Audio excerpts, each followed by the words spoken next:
Pernahkah kau mendengar bisikan malam yang terdengar terlalu tajam? Seakan ada sesuatu yang kecil, cepat, dan lapar bergerak di bawah akar-akar hutan? Di desa Krangganu, bisikan itu memiliki nama yang ditakuti turun-temurun. Berhala, makhluk gaib, sejenis kelinci berkepala kambing, penghuni celah antara dunia manusia dan dunia yang lebih tua dari bahasa apapun. Desa Krangganu terletak jauh di pegunungan, dekat sungai yang airnya selalu berkabut. Penduduknya hidup tenang, namun ketenangan itu rapuh seperti kaca tipis. Para tetua desa meyakini bahwa sungai tersebut adalah batas halus, tempat arwah tersesat dan makhluk yang tak ingin dilihat manusia menunggu malam untuk melintas. Janta, pemuda penjaga ladang, tumbuh dengan legenda berhala, namun baginya itu hanyalah cerita untuk menakut-nakuti anak-anak. Hingga pada suatu malam, bulan tampak pucat seperti wajah orang yang kehabisan darah, dan angin membawa bau besi terbakar yang menusuk hidung. Janta sedang memeriksa pinggir ladang ketika menemukan jejak mungil yang tak masuk akal. Bentuknya seperti jejak kelinci, tetapi di ujungnya terdapat cekungan belah mirip kuku kambing. Ia merinding. Mungkin hanya hewan liar, pikirnya, tetapi semakin ia menatap jejak itu, semakin hatinya terasa ditarik oleh ketakutan primitif yang tak mampu ia jelaskan. Keesokan harinya, ayam-ayam desa mulai hilang satu persatu. Beberapa warga mendengar lenguhan lirih di malam hari.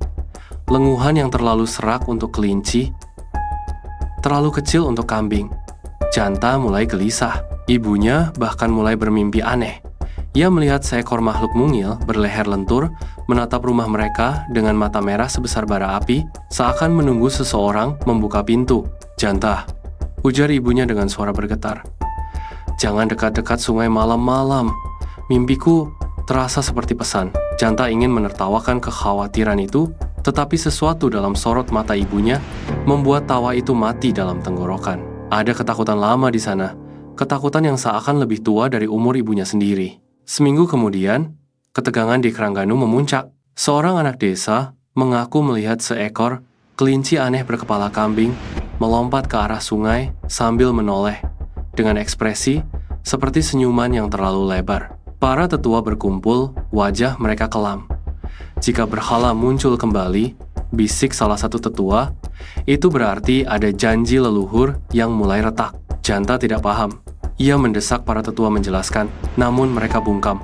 Hanya satu hal yang mereka sepakati, berhala tidak pernah datang tanpa sebab. Selalu ada keterkaitan, selalu ada manusia yang tanpa sadar memanggilnya. Malam itu, Janta gelisah. Angin terasa dingin, seakan dari dunia lain. Di kejauhan, suara sesuatu berlari cepat terdengar di antara semak. Bukan lari hewan biasa, langkahnya terlalu teratur, terlalu sadar. Dengan hati yang dililit, rasa ingin tahu bercampur takut, ia mengikuti suara itu ke arah sungai. Kabut menggumpal tebal. Di tepi sungai, Janta melihat sesuatu bergerak. Tubuh mungil berbulu putih kecoklatan, dengan kaki belakang yang kuat. Namun, saat makhluk itu mengangkat kepalanya, Janta terperanjat.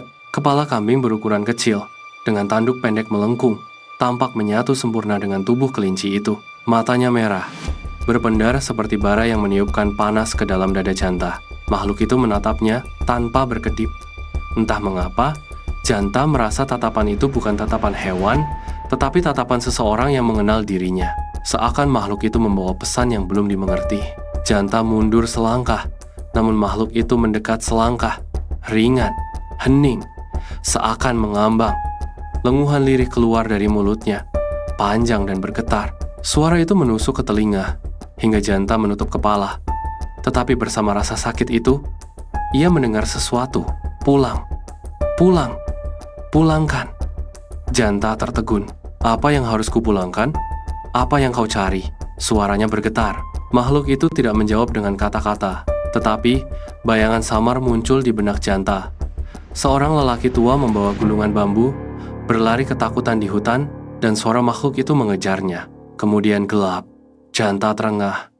Ini bukan sekadar legenda. Ini adalah sesuatu yang belum selesai.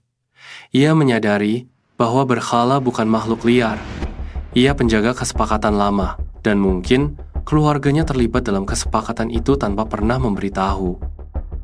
Dengan seluruh keberanian yang tersisa, Janta melangkah lagi. Jika ada sesuatu yang harus kutebus, katakan. Jika ada yang harus kuhadapi, tunjukkan. Mata berkhala menyipit seakan tersenyum. Ia melompat ke belakang, lalu menghilang ke dalam kabut, meninggalkan suara derap cepat yang memantul di pepohonan. Janta mengejar, napasnya memburu, hingga ia tiba di sebuah celah batu yang jarang ia lihat. Celah itu tampak seperti pintu kecil menuju gua yang sudah lama tertutup lumut. Saat Janta mendekat, udara bergetar seakan dunia menahan napas. Di dalam gua, ia menemukan gulungan bambu tua yang sama seperti dalam visinya. Jari-jarinya gemetar saat menyentuhnya. Begitu ia membuka ikatan rotan yang rapuh, angin dingin menyapu wajahnya. Isi gulungan itu hanya satu kalimat, ditulis dengan tinta hitam keperakan. Yang mengambil harus mengembalikan, atau yang menunggu akan datang. Janta terpaku. Ia tahu ayahnya pernah berburu di wilayah sungai itu sebelum menghilang bertahun-tahun lalu. Apakah ayahnya mengambil sesuatu? Apakah berhala menunggu keluarga mereka? Namun sebelum Janta sempat memahami semuanya, suara lenguhan terdengar tepat di belakangnya. Ia menoleh dan melihat berhala berdiri di ambang gua. Kepala kambingnya menunduk, matanya berkilau aneh. Kali ini senyumnya jauh lebih lebar, terlalu lebar untuk wajah makhluk kecil itu. Di saat itu, Janta menyadari sesuatu yang mematahkan seluruh keberaniannya. Berhala bukan sekadar legenda yang hidup kembali, ia adalah penagih, penjaga janji darah. Dan malam itu, di gua yang sunyi dan dingin itu, Janta bukan lagi pencari, melainkan yang dicari. Kabut menelan mereka berdua, dan desa Krangganu akhirnya mengerti. Ketika legenda bangkit, ia tidak pernah datang sebagai cerita, ia datang sebagai penuntut.